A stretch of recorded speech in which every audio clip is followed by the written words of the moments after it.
महाराज जी, कर्म और भजन में कौन बड़ा? भजन, क्योंकि कर्म नाशवान शरीर से शुभ और अशुभ कर्म होते रहते हैं, और भजन शुभ अशुभ दोनों को भस्म करके सुख ही सुख प्रदान करता है। कर्म में कभी सुख है, कभी दुख है, कभी लाभ है, कभी हानि है, कभी मान है, कभी अपमान है, कभी निंदा है, कभी स्तुति है। लेकिन भजन में केवल भगवान और महासुख।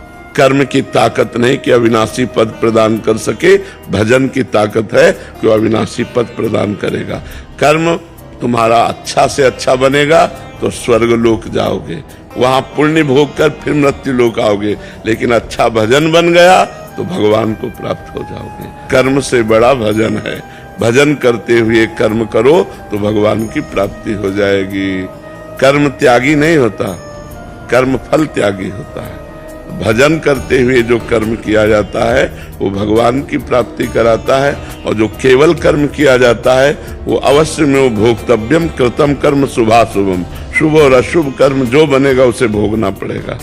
और भजन इन भोगों का विनाश करके भगवत प्राप्ति करा देता है। जो नाम जापक को सुख मिलता है, जो नाम की महिमा है, वो स्वयं भगवान नहीं वर्णन कर सकते। भजन की समानता कर्म कैसे कर सकता है?